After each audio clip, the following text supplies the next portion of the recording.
experiencia y demás. De parte de la Federación, doctor Luis Figueroa, de parte del programa Piensa, de la Sociedad Oaxaqueña de Patología Clínica, le agradecemos infinitamente que el día de hoy esté con nosotros. Y a todos los participantes, pues también les agradecemos el que nos honren con su presencia y sabemos de antemano que sus preguntas, sus comentarios enriquecen todo esto. Doctor Reyes, ¿algún comentario? Gracias, Leti. Pues igualmente, Luis, muchísimas gracias por tu aportación. Estamos muy agradecidos con tu asistencia y adelante, tienes la palabra. Bueno, gracias Miguel, gracias señora Leticia. En realidad para mí es un honor el día de hoy dirigirme a todos ustedes, desde aquí, desde Lima, Perú. Acá son las 5 de la tarde ya con 7 minutos. Y bueno, existen muy buenos vínculos entre Perú y México desde hace algunos años y desde décadas, diría yo, cuando se inició el gran proyecto de ALAPAC. Entonces, esto simplemente es una continuidad. Hoy en día tengo el honor de ser el presidente de la Asociación Latinoamericana de Patología Clínica. Y bueno, encantado por esta invitación. El propósito en realidad de esta conferencia es hablar un poco de algunos temas puntuales que ha actualizado, como saben, todos los años a nivel en el mes de enero se actualizan las guías, en realidad se publican en diciembre, y algunas cosas que se han actualizado en relación a las guías para este año. Entonces, he tratado de focalizar un poco la presentación en dos temas, que es la prueba de tolerancia y la hemoglobina glicada, ¿no? No he ahondado tanto en la glucosa, pero he ahondado un poco más en esas dos pruebas y son sobre las cuales probablemente me voy a ampliar un poco más. Entonces, vamos a comenzar con la presentación. Muy bien. Reitero mi agradecimiento a la Federación Mexicana de Patología Clínica a través de Miguel, que tuvo la gentileza de invitarme para brindar esta conferencia el día de hoy a todos ustedes. Y bueno, espero que disfruten de la presentación. No tengo ningún conflicto de interés con el contenido académico de esta revisión. Y bueno, acá unas imágenes recordando el año pasado que tuve la suerte de ir al Congreso Nacional Mexicano en Aguascalientes con Miguel y justo compartiendo un día tan especial con ustedes. Y aquí con mi novia saliendo del Hotel Francia en la Plaza de Armas de Aguascalientes. En realidad, hoy en día, hablar de la diabetes es hablar de una enfermedad tan prevalente cuyo crecimiento no se detiene y probablemente no se detendrá debido a los cambios que existen en diferentes aspectos. La proyección, por ejemplo, que hace Lancet para el 2050 es que van a haber más de 1.310 millones, 1.000 millones de habitantes con diabetes mellitus. Hoy en día hay 500.000. Entonces, imagínense, vamos a llegar a más de esta cantidad, prácticamente se va a triplicar la prevalencia. Y en definitiva, pues esta enfermedad se asocia con mayor morbo y mortalidad, ¿no? Los pacientes van a tener una mayor mortalidad, una mayor morbilidad por esta enfermedad.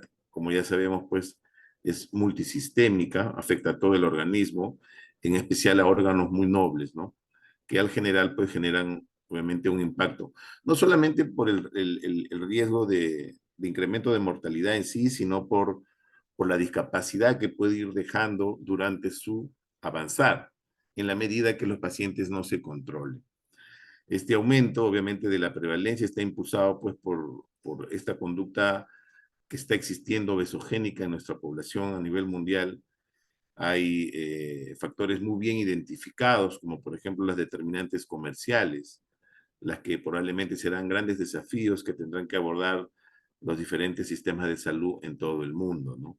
Las complicaciones de esta enfermedad son mortales, afectan la microvasculatura, daña obviamente la circulación periférica, riñones, ojos, cerebro, corazón, etc. Muy bien. Vamos a hablar un poco de la nueva guía. En realidad la guía, esta es una guía que ya hace muchos años se actualiza en el mes de enero, principalmente para nuestra zona de Occidente, ¿no? En realidad, probablemente la zona europea, la zona quizás asiática, tengan otras guías, pero digamos que para la zona americana tiene una influencia muy importante dentro de la práctica clínica de todos nosotros. Entonces, esta es la actualización para este año.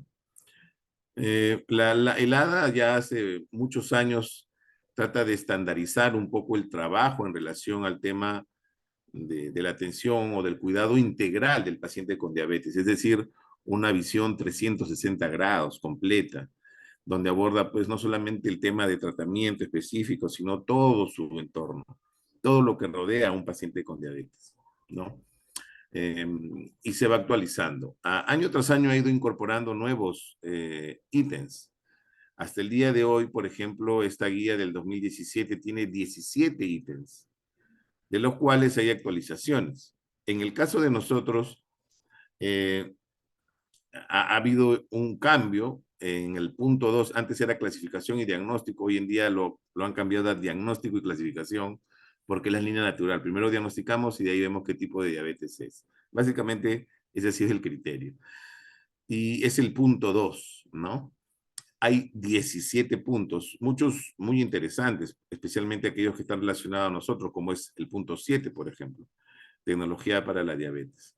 Y otros que obviamente están también relacionados de acuerdo a la experticia y a cómo nosotros veamos al paciente con diabetes. Entonces, de estos 17 puntos vamos a ampliar un poco más sobre el punto 2, que está asociado básicamente al diagnóstico y clasificación, pero con un enfoque en las pruebas de laboratorio. Yo voy a enfocarme en las pruebas de laboratorio. Hay 4 tipos de diabetes, ¿no? La diabetes 1, autoinmune, la 2 es la más conocida, probablemente la que todos nosotros conocemos.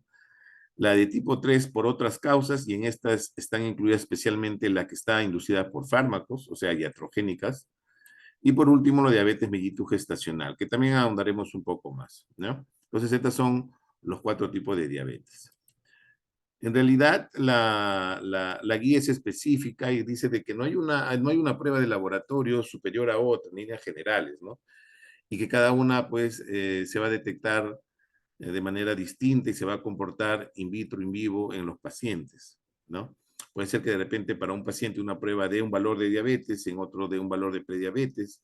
Entonces, el diagnóstico, podríamos decir, es personalizado, ¿ya? No va a tener un comportamiento similar en todos los pacientes.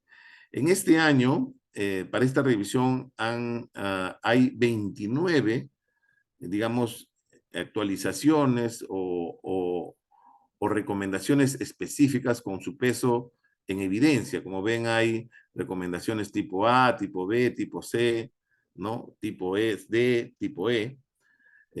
Ya ustedes pueden ahondar un poco en cada una de ellas. Son varias que están prácticamente relacionadas a las pruebas específicamente y desde lo que hoy día vamos hoy a abordar.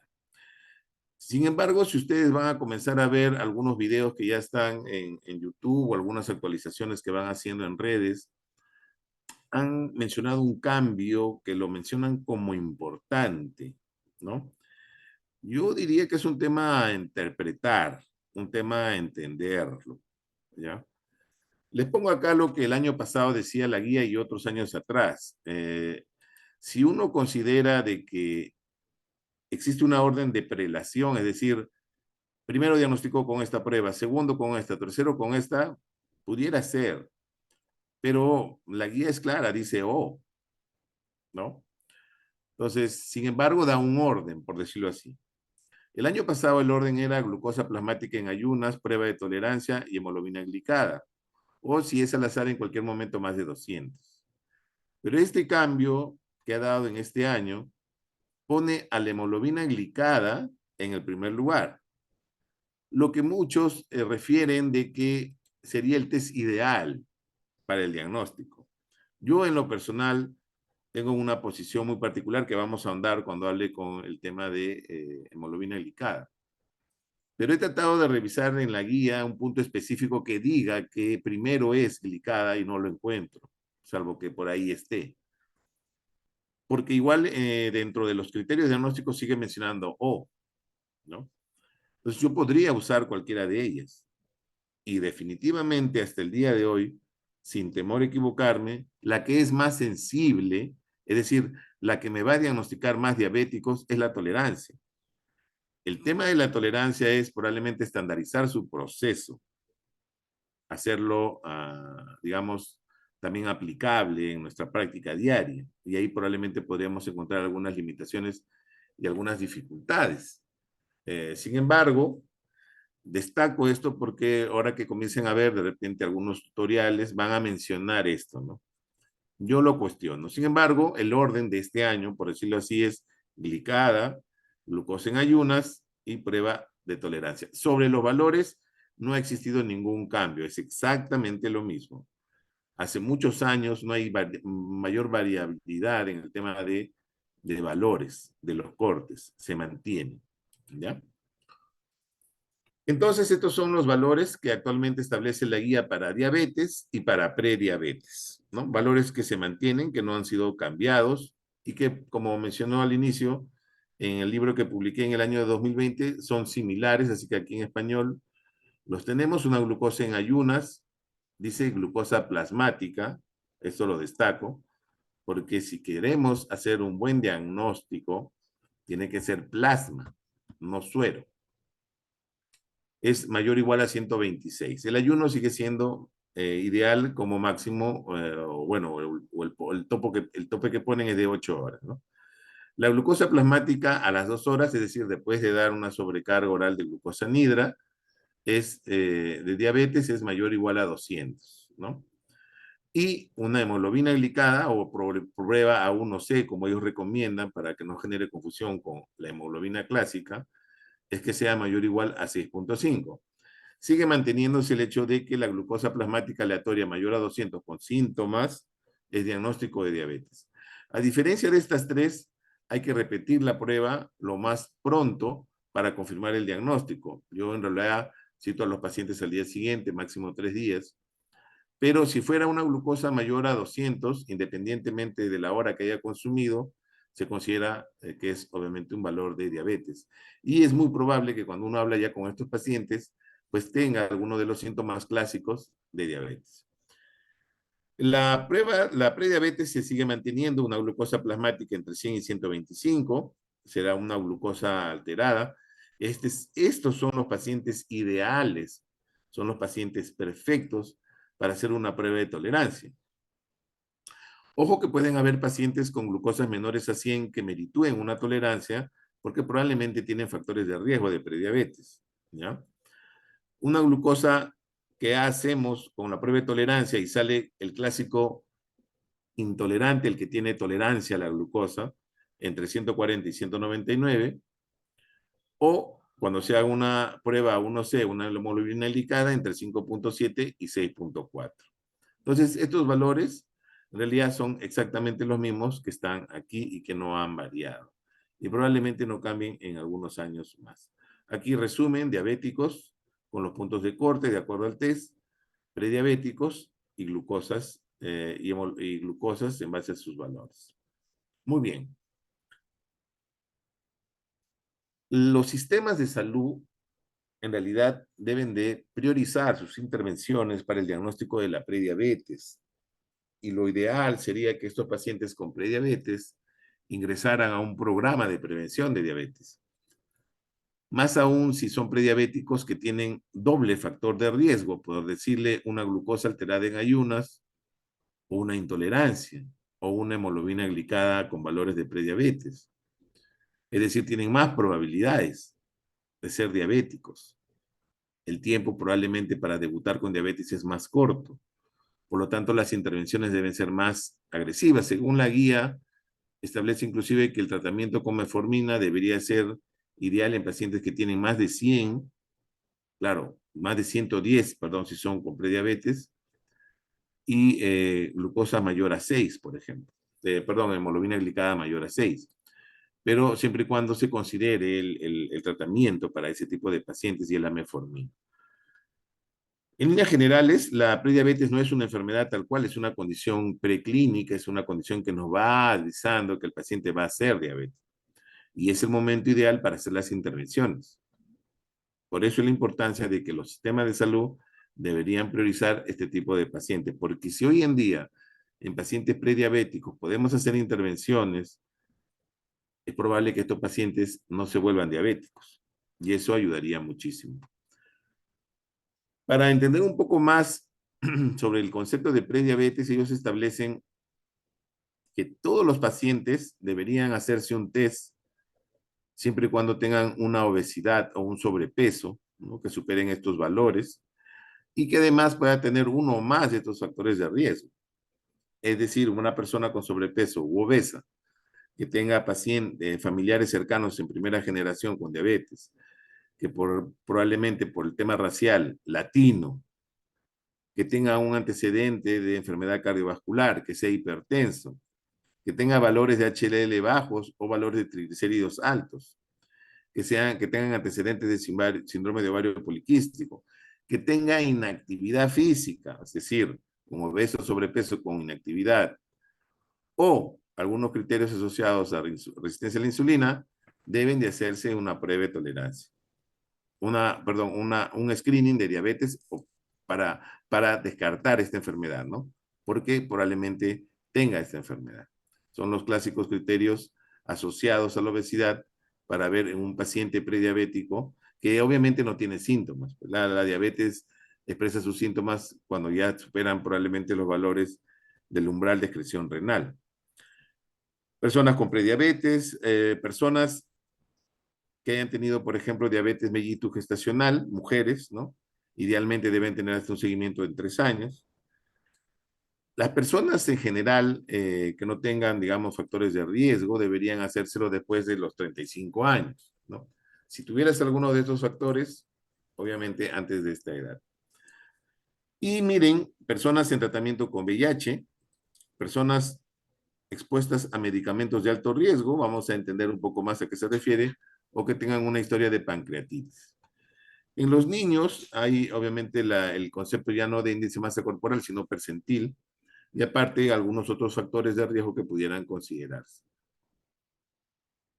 Como entendemos, la diabetes es una enfermedad pues que van a estar diferentes pruebas de laboratorio para su evaluación, seguimiento, tratamiento, ¿no? Ya sea un paciente agudo, ya sea un paciente crónico, ya sea en condiciones preclínicas o clínicas, son muchísimas. Pero lo que hoy día vamos a abordar son las pruebas que están asociadas al diagnóstico, ¿no? Y que sabemos son 3. La prueba 1C o hemoglobina glicada, la glucosa plasmática y la prueba de tolerancia a las 2 horas. Y sobre ellas voy a ahondar sobre la glicada y la prueba de tolerancia. Muy bien. La glucosa brevemente, hay que entender que el paciente de manera clásica va a tener signos y síntomas cuando supere el umbral de excreción, que generalmente puede ser desde los 180. Algunos pacientes he tenido que inclusive 160, 170, son diferentes maneras de expresar, pero en líneas generales, valores por encima de 180 en sangre, definitivamente ese paciente está orinando glucosa, tiene glucosuria, ¿ya? Tiene glucosuria. Y es aquí donde aparecen los síntomas clásicos, ¿no? Polifagia, polidipsia, poliuria, y también comienza un proceso de hipercatabolismo. También recordar que esto en un primer momento es compensado por el cuerpo, y esta compensación puede ser inclusive de hasta de 10 años atrás, donde trata de compensar con un incremento en la excreción de insulina. Pero llega un momento en que estas reservas comienzan a disminuir, la resistencia de las células se incrementó y la glucosa lentamente comienza a dispararse a niveles de un paciente diabético y probablemente inicia este proceso de la enfermedad conocida como diabetes, ¿no? Conforme pasa más la enfermedad, puede llegar un momento en que el paciente no tenga nada de insulina, tenga que usar probablemente insulina exógena, y eso puede estar muy bien asociado a los niveles de glucosa. Más aún en pacientes que, muy bien lo dice aquí, tienen una diabetes no controlada. No controlada. Entonces, cuando nosotros diagnosticamos diabetes a un paciente, debemos entender que ya lenta y sostenidamente ha tenido un daño en su microvasculatura, especialmente, de hasta de una década, que ha ido avanzando poco a poco y que eso al general, pues obviamente genera el daño.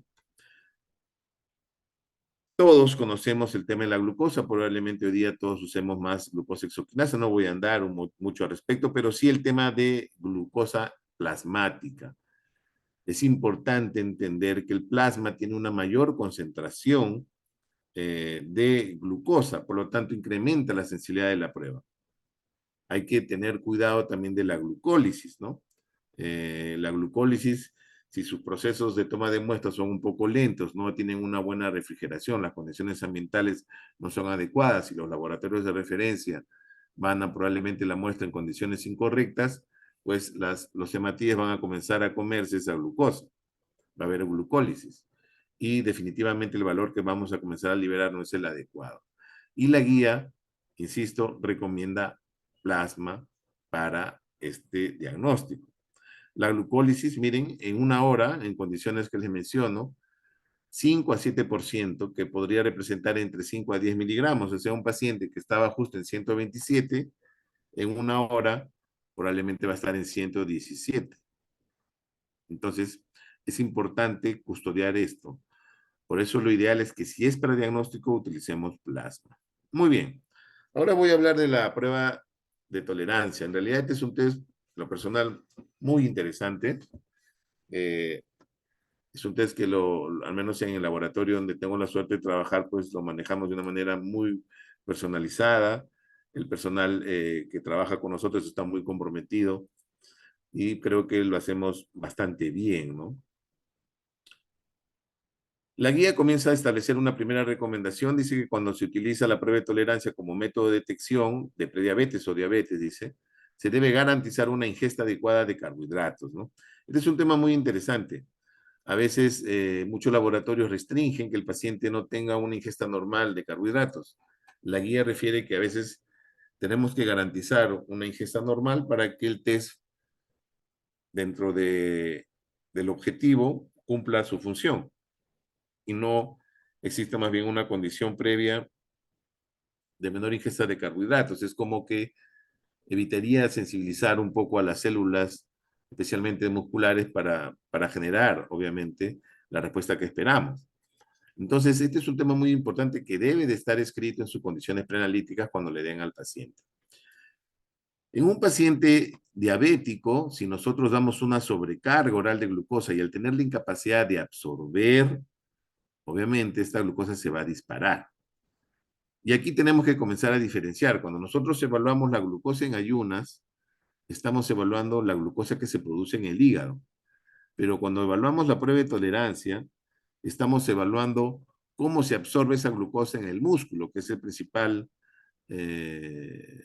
órgano que absorbe, o el principal tejido que absorbe la glucosa. En realidad es el 50%, porque el otro 50% lo absorbe el cerebro. Afortunadamente el cerebro no tiene receptores de insulina. Si no, imagínense si tuviéramos gente zombie caminando en la calle. Afortunadamente no se afecta, pero el tejido muscular sí. El tejido muscular es el principal consumidor de glucosa. Entonces, en un paciente diabético, al existir una resistencia a la insulina en sus células, al tener también ya una disfunción probablemente en la excreción del páncreas, pues simplemente esta glucosa se eleva por más tiempo para que vuelva a entrar a las células. En un paciente sin diabetes, una vez que ingiere, inmediatamente comienza a tener una curva descendente. Por eso es que no debe sorprendernos que cuando hacemos una prueba de tolerancia, la glucosa a las 2 horas puede salir muchísimo menor que una glucosa en la primera hora, porque son dos glucosas diferentes, son dos vías de metabolismo distintas y no hay que generar una confusión. Lo digo porque he tenido a veces hasta reclamo de colegas porque me dicen que esa glucosa a las 2 horas no puede salir menor. Entonces, en un paciente con prediabetes, diabetes, el comportamiento es distinto, ¿no? Y miren acá la diferencia justo de lo que les menciono. En un paciente, por ejemplo, normal, la absorción muscular es mucho mayor de glucosa comparado con un paciente diabético. ¿Por qué? Porque ya no entra a la célula la glucosa, ¿no? Es menor el depósito comparado con una persona, obviamente, que es diabética, es distinta, ¿ya? Esta prueba de provocación que se hace con la glucosa anhidra, pues tienen que ustedes garantizar que sea glucosa anhidra. Lo comento porque al menos ha pasado en mi país. Somos un país grande, tenemos diferentes regiones, igual que ustedes, obviamente. Y hay de repente algunos lugares donde quizás es un poquito complejo obtener la glucosa y tratan de buscar eh, alguna sustancia que la reemplace. Utilizan a veces jugos o a veces utilizan glucosa casera, doméstica. Pero en realidad no es la forma de, si no, no tienen la glucosa anhidra, mejor no hagan una prueba de tolerancia, porque van a tener una respuesta que probablemente no es lo que ustedes esperan. Tienen que hacerlo con glucosa anhidra. Y con una glucosa anhidra, obviamente, que sea de consumo humano, ¿no? El paciente, en definitiva, tiene que tener pues una preparación, ¿no? Hay que ver diferentes variables durante la administración de glucosa también. Durante la prueba también hay que manejar una serie de variables muy bien descritas en el TIEDS. Y como dato adicional solamente para aquellos que tienen o están trabajando en laboratorios en el ámbito hospitalario, por favor, no hagan pruebas de tolerancia a pacientes hospitalizados. Sé que hay algunos hospitales que hacen pruebas de tolerancia a pacientes hospitalizados. Eso no es correcto, ¿no? No debe realizarse jamás a un paciente que esté hospitalizado. Tiene que hacerse un paciente que ya viene de la consulta, probablemente estable, probablemente con el problema que tuvo solucionado. Bueno, y este es mi hospital, la fachada de mi hospital 3 Suárez Sangamo. Yo trabajo en un hospital de la Seguridad Social aquí en Lima, Perú, en el segundo nivel, en la capital. Tenemos un laboratorio pequeño, pero tenemos diferentes, digamos, avances en algunas plataformas a pesar de las dificultades. Nosotros tenemos un procedimiento operativo estándar y el flujo en especial es muy particular, lo hemos implementado para tratar de atender a los pacientes y va a depender el flujo de acuerdo a cómo salgan sus valores, especialmente en la glucosa plasmática, ¿no? Ni bien llega el paciente, se le procesa la glucosa y de acuerdo a esa glucosa se comienzan a tomar decisiones para ver si continúa o no continúa el proceso. Acá más o menos se resumen todos los pasos. Si alguien está interesado, encantado de poder mandárselo. Al final solamente me manda un correo y se lo puedo compartir o a través de mis redes me pueden encontrar. En el Perú hay una resolución ministerial que dice claramente que, digamos, se regula a través de glucosa anhidra de consumo humano, donde a través de esta norma se establecen algunos criterios específicos que deben estar bien detallados en el certificado de análisis, ¿no? En el certificado de análisis debe decir que es una glucosa de consumo humano, porque van a darse con la sorpresa que muchas de estas glucosas anhidras no son de consumo humano, muchas se utilizan probablemente para otro tipo de preparación azucarada, y que tengan obviamente algunas características propias de la norma, ¿ya? Les invito a que ustedes también verifiquen que su glucosa anhidra sea. Acá, bueno, como tenemos un número importante de pacientes, el personal técnico prepara la glucosa anhidra. Igual, si hubieran niños, se les da un valor un poco menor, dependiendo de su peso. Si pesa más de 40 kilos, ya no lo duden, denle lo clásico, los 75/300, ¿no? En agua. Pero hay, probablemente ustedes que están más cerca de los Estados Unidos, de repente preparados específicos con saborizantes de 50, 75 y 100, pero me acuerdo hace mucho, no tanto, una revisión en la Asociación Americana de Química Clínica no estaba a favor de estos preparados por estos saborizantes, ¿ya? Así es que tengan de todas maneras esa precaución. A veces nosotros, algunos pacientes que por A o B no se sintieran cómodos con tanto dulce, le echamos 1 o 2 gotas de limón, pero nada más, no le echamos otro tipo de, digamos, de saborizante. Le damos sus condiciones preanalíticas, se le da la cita, el paciente llega, se le toma la muestra en plasma, utilizamos tubos de lavanda, de hemograma, ya hemos comparado de lavanda con citrato y heparinizados, y el que va muy bien es el de hemograma. Centrifugamos inmediatamente a este grupo de pacientes, y con ese resultado inmediatamente se pasa a proceso y se interpreta, ¿no? Una vez que se interpreta, el personal sabe que quiénes pueden tomar y sabe quiénes no van a poder tomar porque de repente ya tienen un valor superior a 200, de repente ya tienen un valor superior a 126. Entonces son pacientes que simplemente o se les repite la muestra o suben a hablar con un médico para nosotros explicarle cuál es la razón por la cual no hemos desarrollado la prueba. Igual los que están aptos, se les da su glucosa y esperan tranquilitos en un piso para que después vuelva a dárseles su glucosa a las 2 horas. En el caso de las observaciones, los pacientes van directamente y los colegas, en este caso los médicos patólogos, vemos las razones por las cuales este paciente fue recitado, ¿no? Que tuvieron de repente valores, se les explica por qué y ya se les da una preorientación o un diagnóstico clínico previo, ¿no? Ya para que el paciente vaya a su cita. Es importante entender que con la prueba de tolerancia nosotros no podemos discriminar si el paciente tiene una disfunción de las células beta, es decir, ya algún problema para secretar la insulina, o si tenemos un problema de resistencia a la insulina. En realidad no lo sabemos, ¿ya? Hay pruebas específicas, digamos, funcionales para determinarlo. Pero lo que sí está claro es que el paciente pudiera tener cualquiera de estas dos alteraciones, o las dos. Este es el flujo que utilizamos. Si el paciente viene con un valor menor a 100 y probablemente con factores de riesgo y el médico le pidió, procede la prueba de tolerancia. Si el paciente está entre 100 y 125 cuando le hacemos, es el paciente ideal, es el paciente perfecto, pasa a tolerancia. Pero si el paciente saliera entre 126 y 199, es decir, es diabético por el valor de la glucosa, pero yo no puedo decirle que es diabético porque la guía dice 2 valores patológicos, le repito al día siguiente, exageradamente a los 3 días. Y si vuelve a salir el valor, ese paciente pues tiene que decírsele que es diabético. Y ya nosotros como patólogos lo vemos. Si hubiera un laboratorio que no hay un patólogo, tendría que derivarlo a su consulta para que el médico ya probablemente le explique.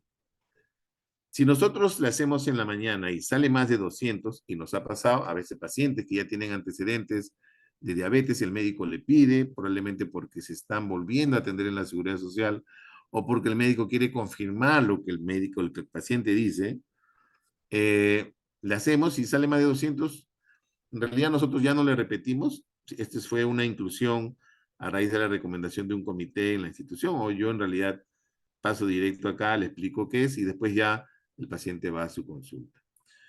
En el caso de interpretar, digamos, el paciente que viene con una glucosa normal y que a las 2 horas sale menos de 140, pues este paciente no hay ningún problema, tendrá sus controles posteriores, es un paciente que probablemente no tiene ningún problema. Pero si tenemos un paciente que está entre 100 y 125, es un paciente ya con prediabetes. Y si le hacemos la prueba y sale menor a 140, pues tendrá una sola prediabetes, es decir, la glucosa alterada en ayunas. Igual este paciente debería ir a un programa de prevención. Pero si este paciente, además de tener un prediabetes, por ejemplo, ¿no? Que está acá, vamos a suponer este paciente, sale a las 2 horas entre 140 y 199, pues tiene un doble, por decirle así, una doble prediabetes. La glucosa alterada en ayunas y la intolerancia. Entonces, este paciente también debe ir inmediatamente a un programa. Y este paciente en especial es el que tiene más probabilidades de volverse diabético pronto. ¿Ya? Pueden haber diferentes escenarios. Por ejemplo, como le decía, paciente en 110, le hacemos una tolerancia a 149, eso es probablemente lo clásico, pero podemos tener un paciente 115 y sale 65, es decir, este paciente no tiene ni resistencia y probablemente tiene una buena absorción de glucosa en el músculo. Está bien, pero sí tiene una prediabetes aquí. Pero si un paciente, por ejemplo, tiene 121 prediabético y sale 326, es un valor de diabetes, porque superó el valor de 200. Y este paciente, en lo especial, nosotros ya no le repetimos la prueba de tolerancia, que sería lo correcto. Ya de frente le decimos que es diabético y que lo evalúe el médico. Durante la pandemia, ustedes se percataron que hubo un incremento importante de pacientes que llegaban con valores altos de glucosa. Y era obviamente por el tropismo al islote y a las células beta en especial. Entonces yo tenía una hipótesis y era de que esto había alterado un poco más digamos, a los pacientes y iba a tener un incremento de pacientes que después de hacer una prueba de tolerancia se iban a disparar más que años anteriores. Entonces, opté por revisar todas las pruebas de tolerancia que, digamos, tuvieron valores de prediabetes entre 100 y 125. Acá están. Esta es una corte de 329 pacientes desde el año 2018 al 2020. Hice un corte, 2020, 2022, otro corte, y asumí que del año 2020-2022 iba a haber un incremento, pero al final, cuando ya hice el análisis, no hubo diferencia. Pero para no confundirlos, lo que quiero es que vean lo siguiente. Pacientes que llegan a hacerse una prueba de tolerancia con una glucosa alterada en ayunas. Miren, durante estos 4 años han sido 329 pacientes que si yo les hago una glucosa en ayunas, diríamos que es un paciente prediabético.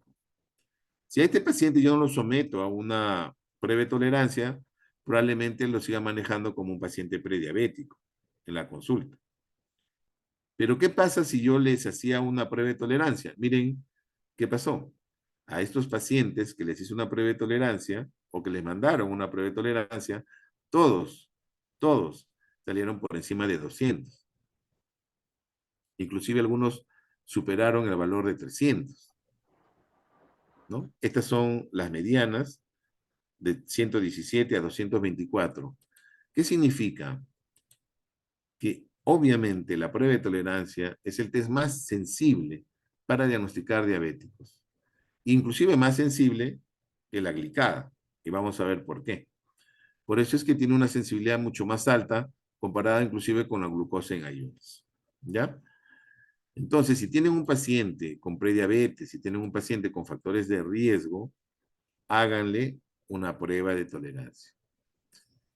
En relación al tema de prediabetes, es importante discriminarlo en aquellos que tienen alto riesgo, ¿no?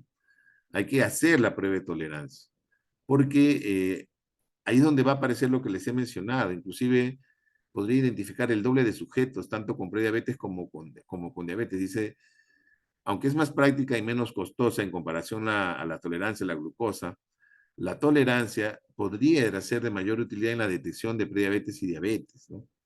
Aparece la intolerancia, aparece la diabetes en estos pacientes, esto está publicado.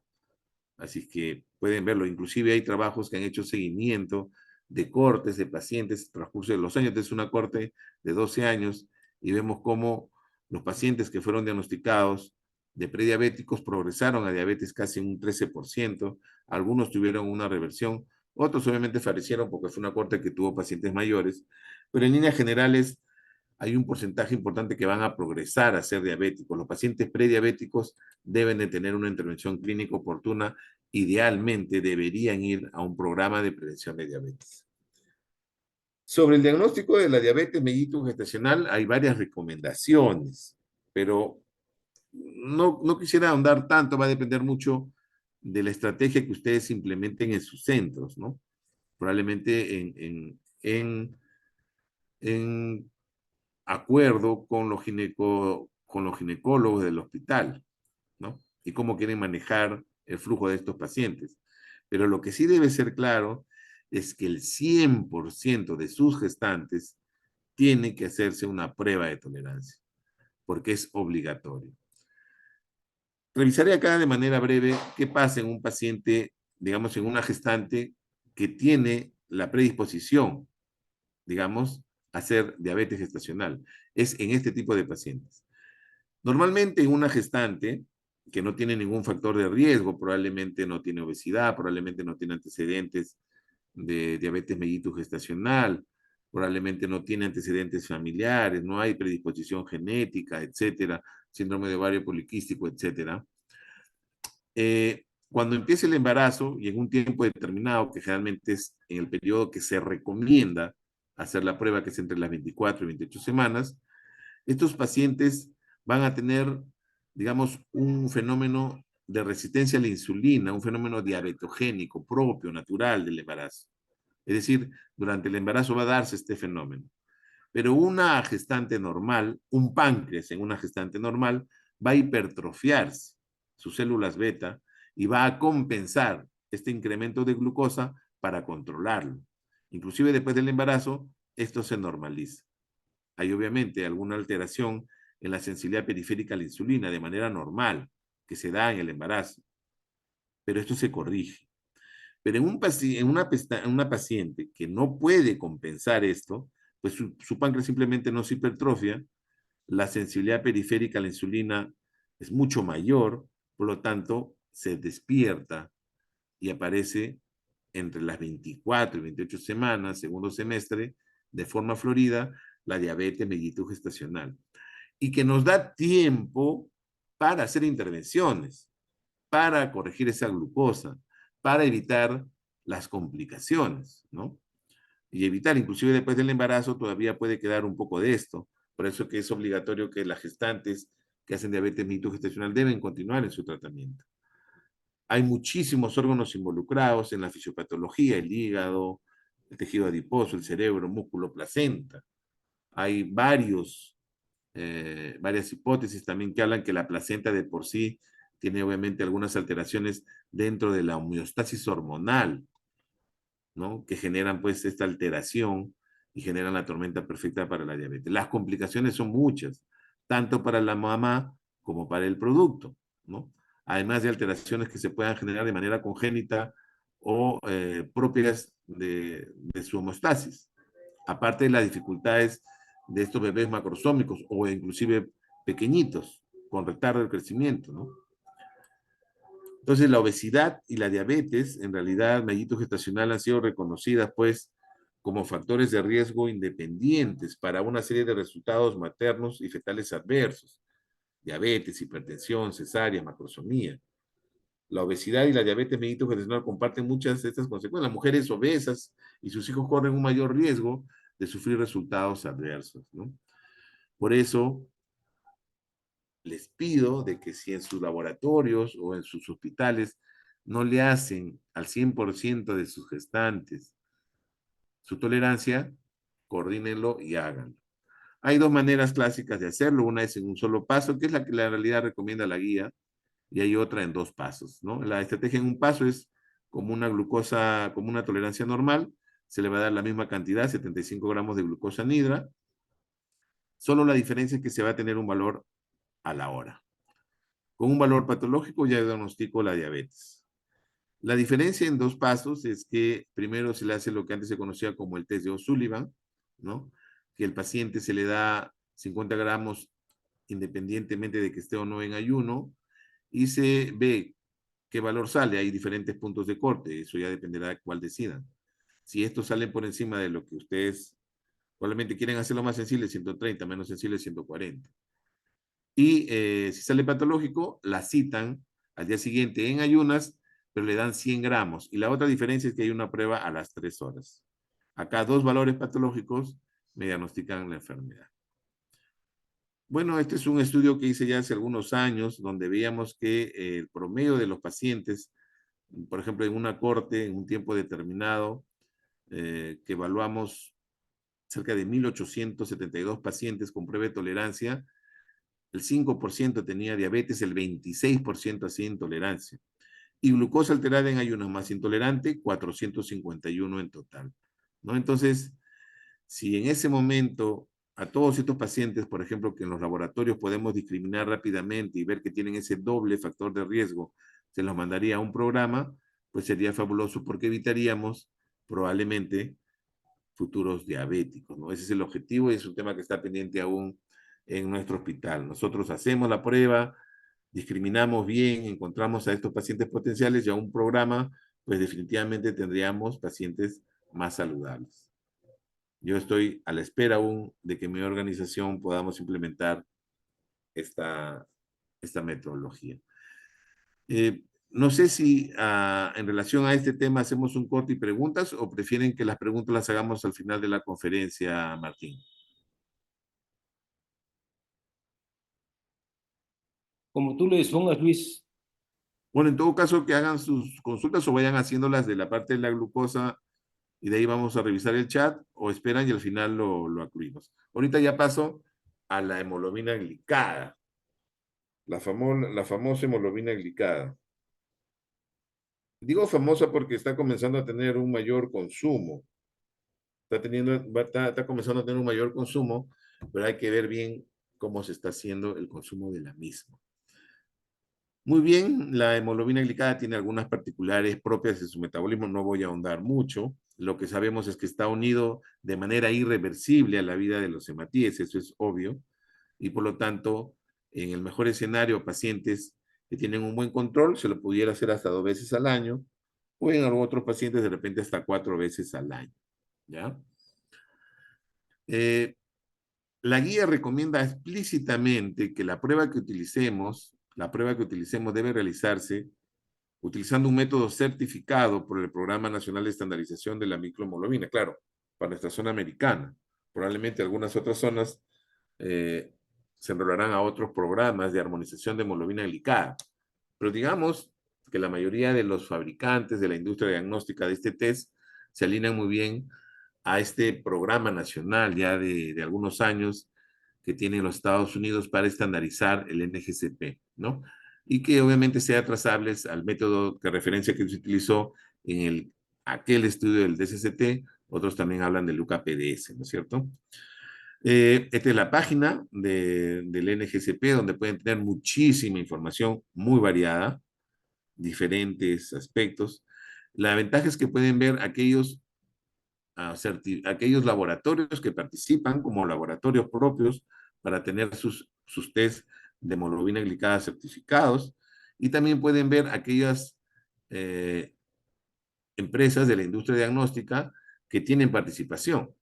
Y también pueden ver cómo los laboratorios de Estados Unidos que participan en las encuestas del Colegio Americano de Patólogos salen en sus resultados. En realidad tienen hasta 3 fuentes de información importantes. Hay que entender que donde sí la hemoglobina glicada tiene pues un rol protagónico es para ver la monitorización del paciente diabético. Eso es incuestionable. Para el diagnóstico todavía pudiera tener otra elección, pero para la monitorización del tratamiento, la hemoglobina glicada es la proteína glicada que en este momento recomienda la guía. Habla que probablemente en un futuro recomiende otras, ¿no? Dependiendo del tipo de paciente, inclusive recomienda. Pero por ahora, la hemoglobina glicada es el test que ayuda a ver cómo está yendo ese paciente. Ante el crecimiento, obviamente, de la demanda de esta prueba, y también para mejorar y cerrar la brecha del diagnóstico, el acceso a la oportunidad de atención, se están creando dispositivos, se están ya construyendo hace un tiempo o vendiendo dispositivos para uso de cabecera de paciente, o que son los famosos dispositivos POC. Pero la guía es bien clara en decir que solamente para Estados Unidos tendrán que usarse dispositivos que estén aprobados por la FDA, ¿no? Y que además sean utilizados, ¿no?, en laboratorios certificados por CLIA de complejidad moderada o superior, y que el personal esté capacitado.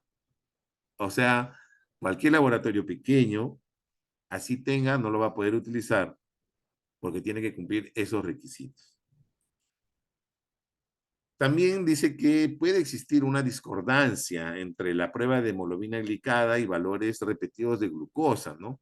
Antes decía que si existiera una discrepancia, hay que creer más en la glucosa.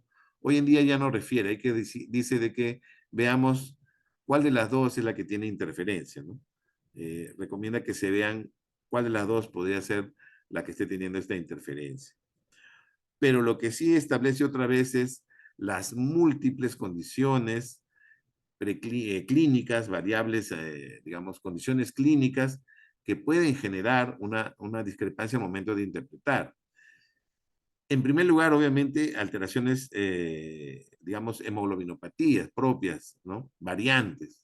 Pero hay otras muchas, ¿no? Como el embarazo, pacientes que están recibiendo algún tipo de eritropoyetina para estimular glóbulos rojos, pacientes que van a tener un recambio importante de glóbulos, como los pacientes en diálisis, pacientes politransfundidos, etcétera, ¿no?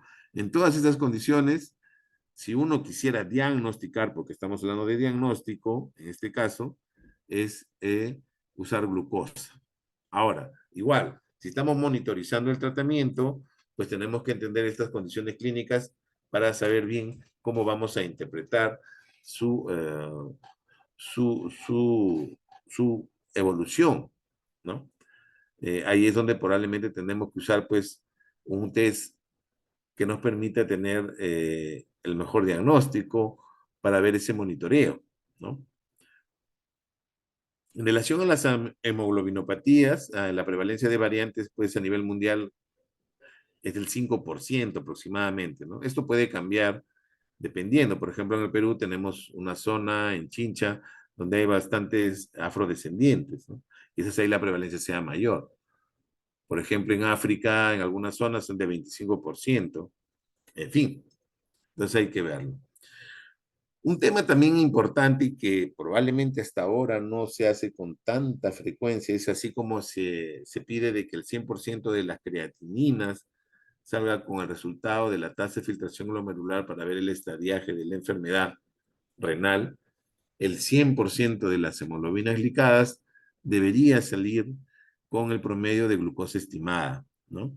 La glucosa promedio estimada debería salir con el 100% de las hemoglobinas glicadas que liberen los laboratorios. La fórmula es simple y esto va a ayudar a que el médico interprete adecuadamente esa glucosa plasmática versus este valor de hemoglobina glicada y cómo sale esta glucosa.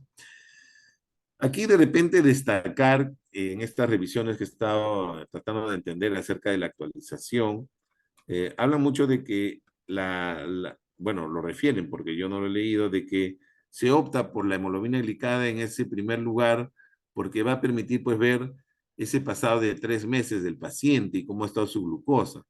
Y no necesariamente una glucosa actual pueda reflejar la verdadera condición de diabetes en el paciente, considerando que el paciente pues haga una dieta o se someta a algún tipo de tratamiento para evitar eso, ¿no?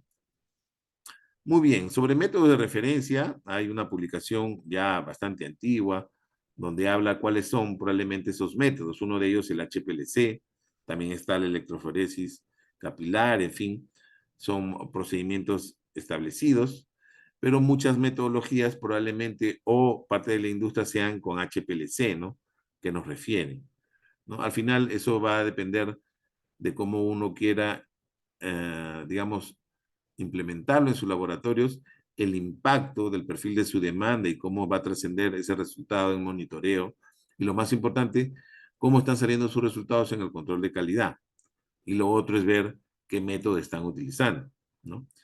Hay consenso mundial, que era lo que les mencionaba, de que todo debería ser liberado con el promedio de glucosa estimada, ¿no? Eso va a depender de cada país, más aún si hay un consenso o que decide probablemente el ministerio o el ente regulador, ¿no?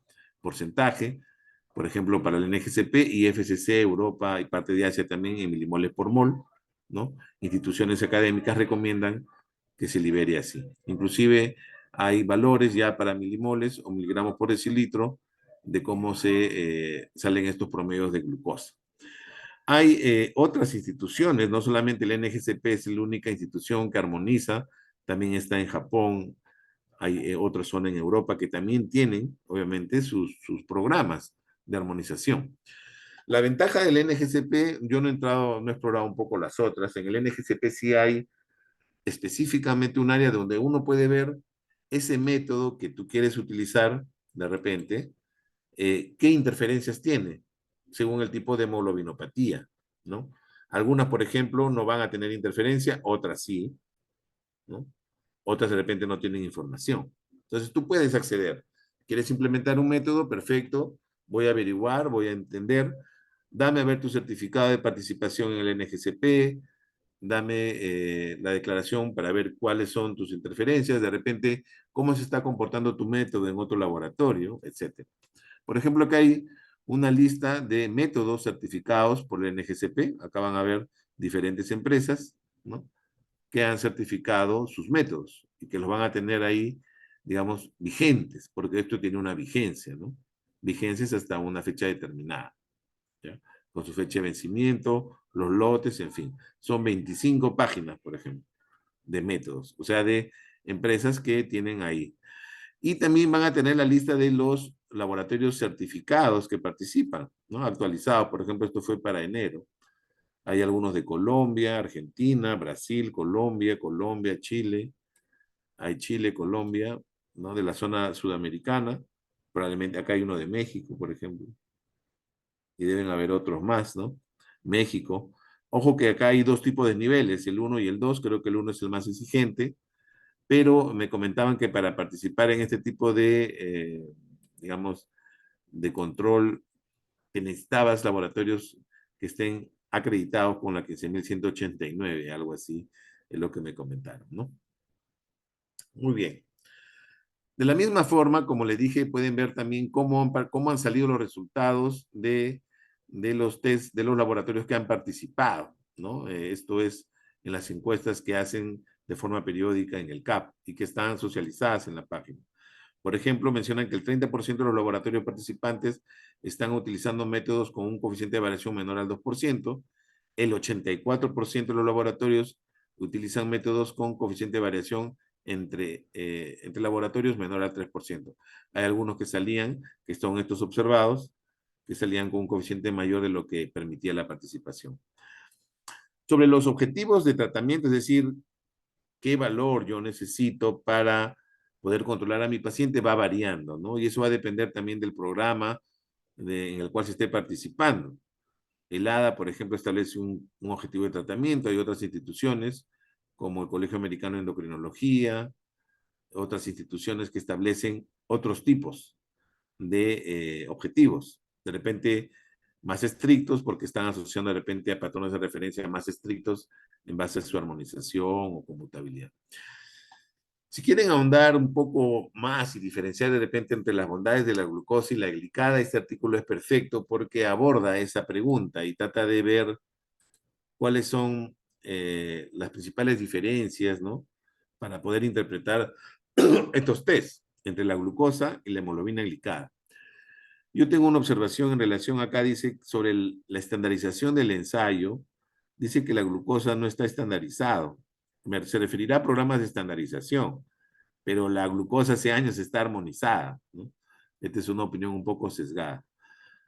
Y yo creo que la principal diferencia, aparte de las bondades de que puede estar no centrifugado, que no necesito ayuno, etcétera, de las bondades de la hemoglobina glicada, yo creo que es el costo, y lo ponen en el primer lugar, ¿no? Es obviamente más caro, pues, una hemoglobina glicada, y lo saben. Entonces, si yo quiero implementar programas de tamizaje y cribado de screening para diagnosticar diabéticos, nunca utilizaría una hemoglobina glicada, pero sí puedo usar una glucosa, garantizar obviamente su proceso, eso sí. Pero si yo tengo que monitorizar a el tratamiento del paciente diabético, la hemoglobina glicada en definitiva es la prueba. Bueno, acá lo que quería decir, la importancia de entender e interpretar adecuadamente los pacientes que tienen más riesgo probablemente de tener algún impacto si no tenemos un buen monitoreo, ¿no?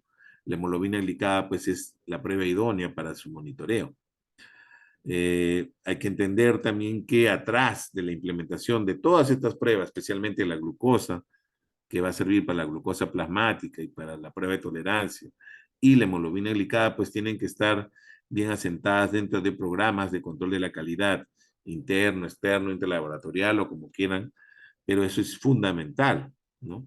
Hay que ver cómo participamos. Estos son algunos resultados del laboratorio en el cual yo trabajo. Tenemos un método que es por turbidimetría, ¿no? Por ejemplo, y bueno, tiene un coeficiente de 2.4, probablemente un poquito más alto que, por ejemplo, otros que pueden ser Gold estándar. No estamos mal. En las últimas 10 participaciones hemos, digamos, teniendo una buena participación en este programa de control de calidad externo. El año pasado también tenemos una participación. Ojo que los diplomas no garantizan de que vayan bien, hay que monitorizar, no tener una conducta reactiva de las participaciones en control de calidad externo, sino siempre que sea, obviamente, proactivo. Como dije, la hemoglobina glicada pues es la prueba idónea para ver el monitoreo del tratamiento, ¿no? definitivamente pacientes que tienen valores más bajos de hemoglobina glicada, pues van a tener en realidad cero complicaciones, cero comorbilidades, una expectativa de vida mucho mayor, ¿no? A diferencia de pacientes que van a tener valores más altos. Entonces van a tener definitivamente más riesgo. Y hoy en día, a raíz de probablemente esta implementación de estos dispositivos de tecnología para la salud, como son monitoreo de glucosa intersticial asociado a bombas de infusión de insulina, ya sea por un método continuo o un método no continuo, ya se están estableciendo otra manera de monitorizar la glucosa, que le llaman el tiempo dentro del rango, valores muy por arriba o valores muy por debajo dentro del rango personalizado de los pacientes. Por ejemplo, este es un reporte del monitoreo continuo de glucosa, ¿no? En líneas generales, muchos de estos dispositivos se recomiendan a pacientes quizás con diabetes tipo 1, que sería lo ideal, pero en pacientes con diabetes tipo 2 de mal manejo, de difícil manejo, que utilizan insulina, probablemente también se comience a usar de manera lenta y sostenida. En nuestros países, claro, es costoso, ¿no? Son pruebas que cuestan más. Pero en líneas generales es la tendencia. En este paciente, por ejemplo, vemos cómo en un monitoreo, acá está claramente el tiempo que ha sido monitorizado. El paciente, este es un resumen de 14 días, del 8 de agosto al 21 de agosto del 2021, ¿no? El monitoreo ha sido siempre continuo, activo, y se van a ver las métricas de la glucosa. Y, por ejemplo, ¿no? El objetivo ideal de este paciente es que estén las glucosas en el rango que esperan ellos como normal, mayor al 70%, pero estaban en 46%. Han habido momentos que han estado con valores muy altos, por ejemplo, por encima de 250 o valores por encima de 180. Este paciente debía estar en 180, de 70 a 180. Y también probablemente por el tratamiento estuvo con valores bajos, ¿no? Entonces, su objetivo es menos del 7%, este paciente está en 7.5%, hay que ver qué pasó, ¿no? Cómo se hace el ajuste. El promedio de su glucosa fue de 175, ¿no? Y bueno, esto es lo que ya permite ver un seguimiento más cercano, ¿no? Es importante comenzar a entender esta nueva manera de ver el objetivo de tratamiento, especialmente con la hemoglobina glicada con estos pacientes. Hay estudios también que las intervenciones multidisciplinarias, no necesariamente aparte del médico, sino también de farmacéuticos, enfermeras, profesionales encargados de la educación, que constantemente están que abogan por el autocuidado, por la adherencia al tratamiento en los pacientes, permite pues que tengan mayores reducciones de hemoglobina glicada mediante diferentes estrategias, ¿no? Que están aquí publicadas al costado. Intervenciones con fármacos, gestión, intervenciones médicos, en fin, hay una publicación bastante detallada reciente que aborda ese tema. Y bueno, eso es en realidad lo que quería traerles. En Aguascalientes estuvimos ahí con Martín, con Fabio, el presidente de la Sociedad Brasileña, Juan Carlos también de Perú. Presentamos nuestros libros. Acá este libro de la diabetes en la medicina de laboratorio. Lo llevé a México, lo sorteamos. Fue una tarde muy bonita. También vamos a tener una sesión similar ahora en Perú, en octubre, para lo cual les dejo este pequeño vídeo.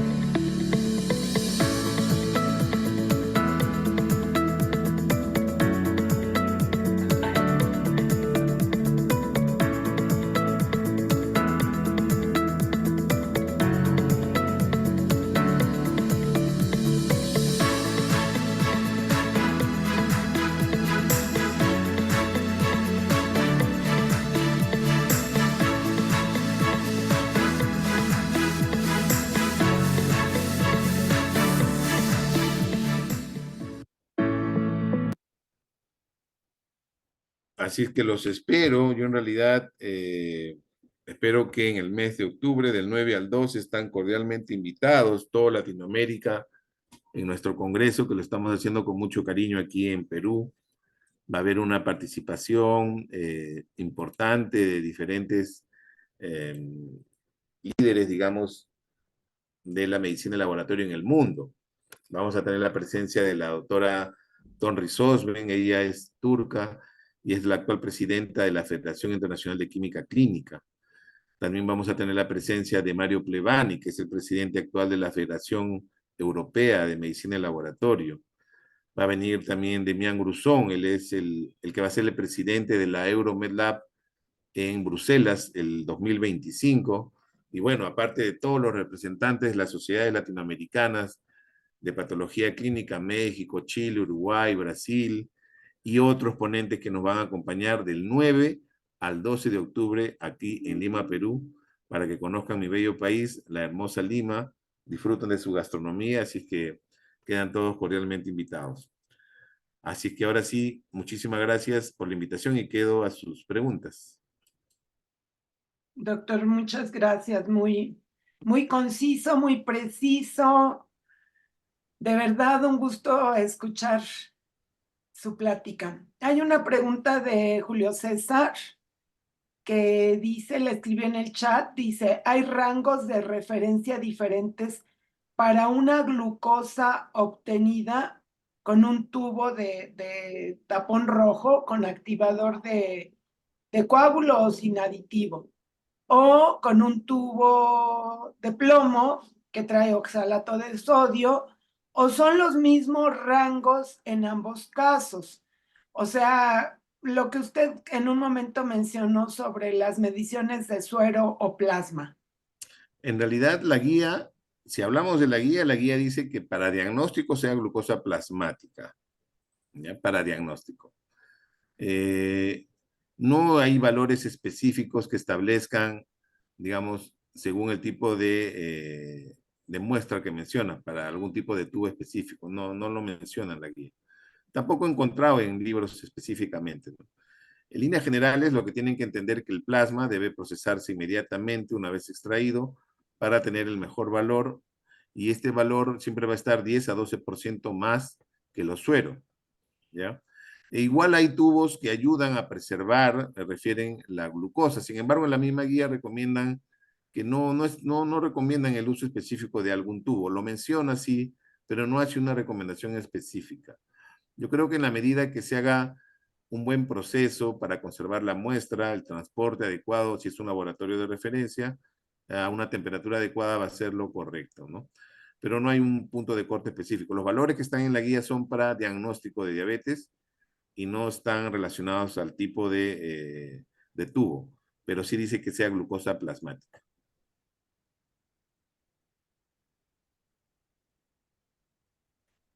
¿Alguna otra pregunta, algún otro comentario que quieran hacer con referencia a la plática?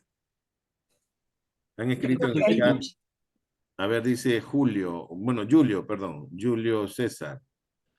Dice, por lo tanto, si yo tengo mi centrífuga en casa y cuento con el material y los instrumentos para separar el plasma suero, el tomarme la muestra a pie de cama, al despertar, separar el suero, plasma y trasladar la cadena de frío, eliminaría posibles factores interferentes que pudieran alterar la concentración. Bueno, la verdad que entiendo que es un profesional de laboratorio, pero para eso están los laboratorios, ¿no? Yo creo que, claro, si es un profesional uno pudiera hacerlo, pero la verdad que mejor están los laboratorios clínicos, ¿no? No creo que sea necesario que te lo hagas tú, ¿no? Si es un paciente diabético, obviamente para eso están los glucómetros, que son los equipitos más pequeños, POC, que sirven para monitorear, ¿no? Monitorizar. Sí, señor Rafael, buenas tardes, buenas noches, buenas tardes, bueno, acá son las 6:15. Buenas tardes, doctor Figueroa. Qué gusto. Mi pregunta es acerca de lo siguiente. Para el seguimiento de un paciente con diabetes, con A1C, haciéndosela, no sé, dependiendo del criterio del médico tratante, pero podría ser cada 3 o cada 4 meses. En la revisión más reciente de ADA, ¿hay alguna cosa que nos deba o que debamos de conocer respecto a la disminución del 1% de la lectura inicial que se tuvo con la A1C, para poder considerar que el paciente con diabetes realmente está apegado al tratamiento y que el tratamiento que el médico tratante está proporcionando va de manera adecuada? A ver, en primer lugar, en lo que se debería hacer es conocer, y eso ya las buenas prácticas lo establecen, que uno debería deliberar en el reporte qué tipo de método está utilizando para procesar la hemoglobina glicada. Si yo soy médico tratante y bueno, me preocupa ese tema, debería de exigirle al laboratorio que me diga qué método utiliza. Eso por un lado. En segundo, el control de preferencia debería ser idealmente con el mismo método, con el laboratorio al cual está yendo de manera frecuente ese paciente para evitar obviamente algún cambio que pudiera generar analíticamente ese cambio de resultado. Sin embargo, no hay nada detallado en relación a su cuestionamiento de que refiera claramente de que si la variabilidad del 1% que puede tener un alto impacto en el tratamiento del paciente puede estar asociando no a la metodología o a la métrica. No lo dice. Uno pudiera asumir que sí es así. Claro, si es que el paciente realmente hace cambios que permitan monitorizarlo y permitan evidenciar de que quizás ese cambio va de la mano con la glucosa estimada cuando hacemos el promedio. En definitiva, hay pacientes que van a tener un mejor manejo de acuerdo al tipo de medicamento que utilicen. Van a haber pacientes que van a tener un manejo mucho más difícil. Van a haber, inclusive la guía sí detalla de que ante la discrepancia que pudiera existir en aquellos pacientes de difícil manejo con la proteína glicada, con la hemoglobina glicada, utilicemos fructosamina o utilicemos albúmina glicada. No menciona, por ejemplo, 1.5 anhidroglositol como otra proteína glicada, pero sí menciona las otras dos, pero tampoco amplía. Yo creo que estaríamos ante la buena fe del paciente, considerando de que efectivamente haga un cambio en su estilo de vida para ver ese impacto, ¿no? Que en resumen debería ser constante, ¿no?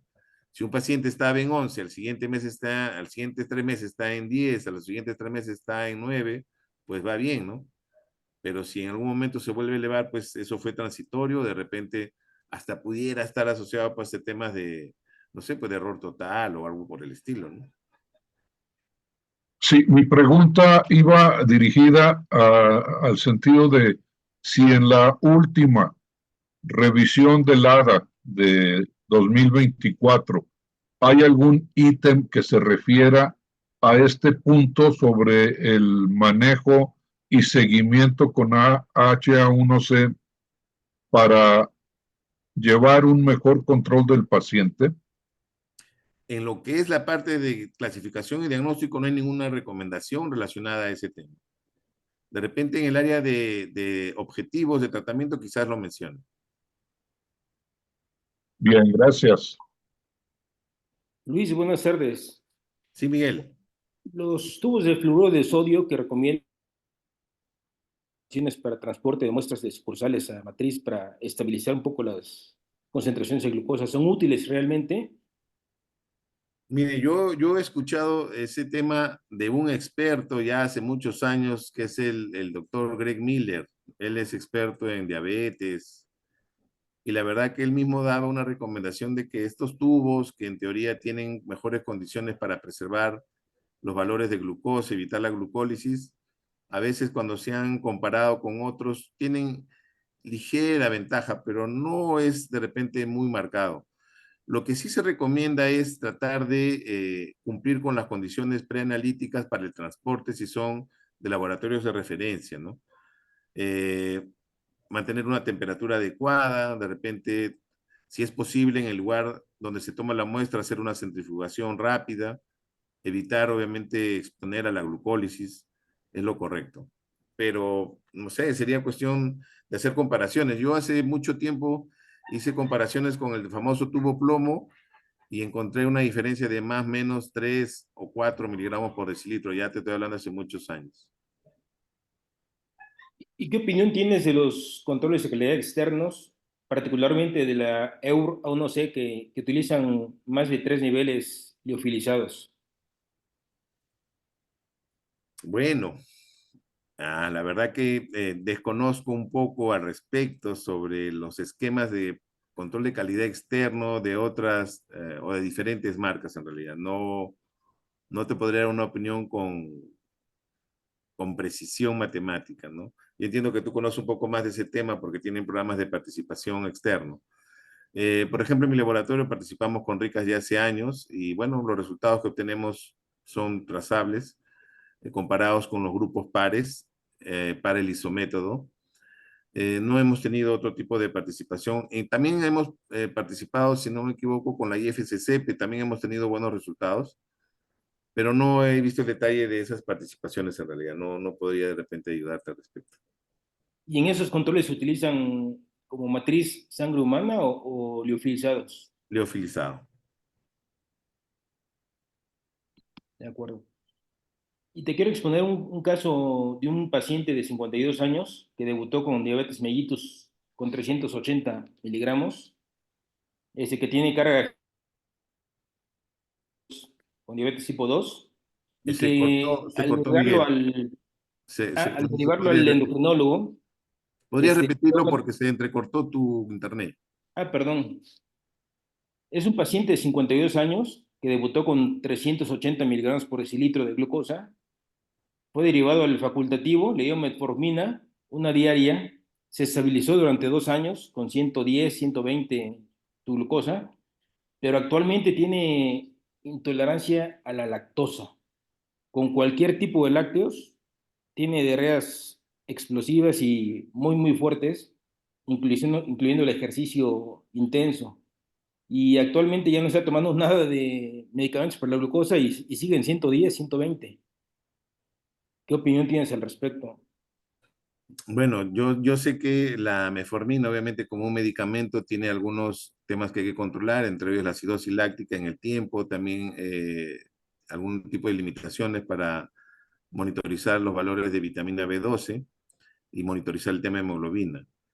Eh, Probablemente alguno de esos temas haya estado asociado a este paciente, ¿no? Porque en realidad también la metformina tiene pues un mecanismo pleotrópico un poco extraño, está asociado a diferentes eh, efectos, digamos, paralelos, y de ahí que se haya estabilizado sus valores de glucosa en el paciente, supongo que obviamente va acompañado también con su cambio de estilo de vida, ¿no? Quizás por el Claro. tratamiento.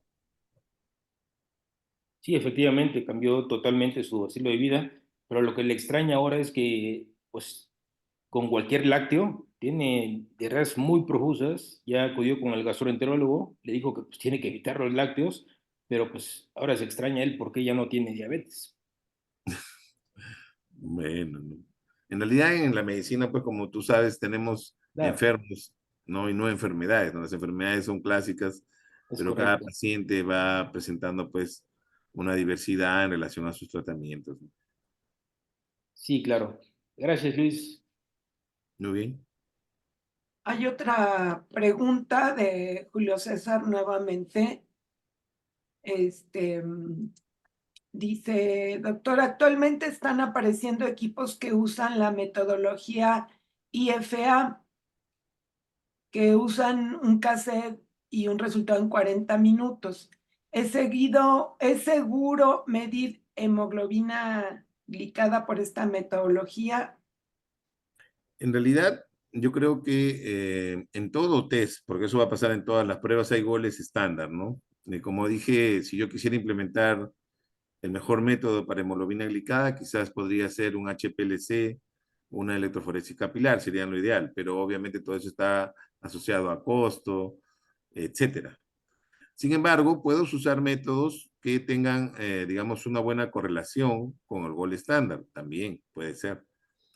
Pero sin un buen control de calidad interno, un buen control de calidad externo y que me permita ver que ese test se correlaciona con lo que el médico interpreta, pues voy a tener dificultades, ¿no? Si lo hago bien, no hay problema. Yo, como le repito, no tengo ninguno de esos dos métodos que le mencioné y los médicos están, digamos, satisfechos con los resultados que obtenemos. Hemos tenido por ahí algunos temas que el mismo proveedor lo llevó a con otra metodología de otro laboratorio, probablemente por una variante en una raza específica, pero más nada. Entonces, eh, sé que están incrementando diferentes metodologías, mucho más económicas, quizás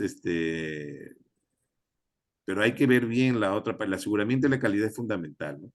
A veces el costo, o como dice el dicho, lo barato a veces sale caro, hay que considerar bien todas estas variables, pero mientras no esté preparado bien un esquema de calidad que pueda garantizar cómo se libera ese resultado, pues es complicado. No tengo experiencia en relación a esa metodología. Sí, como bien dice doctor Figueroa, es importante tener un control de calidad interno y externo que nos avale, porque efectivamente, pues la metodología estándar de oro puede ser muy costosa o para el lugar donde yo me encuentro poco accesible, etc., una serie de variantes.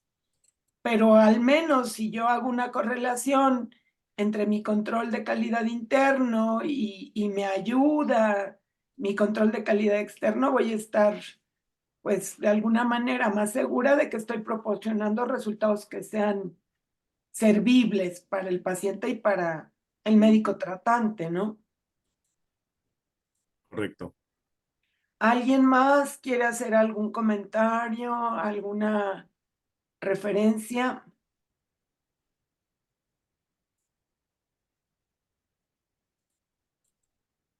Pues si no hay más nada, doctor Luis Figueroa Montes, nuevamente le agradecemos muchísimo su participación. Su plática estuvo de verdad buenísima, muy compendiada, muy amena, muy entendible y sobre todo bastante actualizada. Creo que la idea de estas pláticas es que nos abran el apetito del saber, ¿no? Y con las preguntas que todos hacen o los comentarios, pues se enriquece más esto. Igualmente le damos las gracias por hacernos la invitación a Lima. Ojalá y podamos ir. Quisiéramos, de ganas de verdad que no nos faltan, y seguramente deseamos que su congreso va a ser muy exitoso. Muchas Yo le gracias. hago una pregunta con respecto a eso. ¿Ustedes lo hacen solo presencial o híbrido, doctor? El año pasado hicimos un evento híbrido, un congreso nacional. Fue bueno, pero la verdad que nos dimos cuenta que al hacerlo híbrido, la asistencia disminuyó de manera presencial un poco. Así es que este evento lo vamos a hacer 100% presencial. Okay. Yo creo que es un poquito mejor para tener más presencia en salas, también para que la gente disfrute y de paso, pues, la idea es que amplíen más su networking, ¿no? A veces estos espacios híbridos o virtuales, pues, no permiten ese contacto con los ponentes, los speakers, los participantes. Acuérdense que este es latinoamericano, van a ver de todos los países de la región. Entonces, lo ideal sería que vengan. Bueno, muchísimas gracias en realidad por la invitación a la Federación Mexicana de Patología Clínica, al programa Piensa, a Martín, a Miguel, por la invitación. También un saludo a Guillermo Santoscoy. Espero que tenga éxito en su cuestión. Así es que espero verlos en octubre aquí en nuestro querido Perú y los espero en Lima del 9 al 12 de octubre. Muchísimas gracias a todos por participar de esta conferencia. Gracias, doctor. Y Gracias, nuevamente Luis. a todos Gracias. los participantes, muchas gracias por su tiempo. Que tengan muy buen viernes, buena tarde y nos seguimos viendo para los próximos cursos. Gracias, Leti. Gracias, doctor Reyes. Comentarles también, nada más como detalle, que la próxima semana no tenemos curso.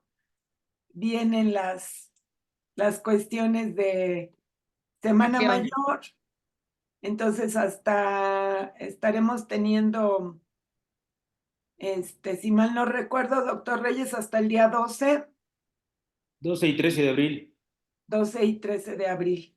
Muchísimas gracias a todos, que tengan excelente tarde de viernes, que disfruten los próximos días de la semana, de las festividades que sean o las vacaciones que sean. Gracias, Gracias, nos vemos. Gracias, gracias. Que estés muy bien, Leti. gracias, Y doctor. Miguel, también espero que disfrutes tu semana mayor. Gracias, Rafa, igualmente. Que tengan muy buena tarde todos. Hasta luego. Hasta luego, buena tarde.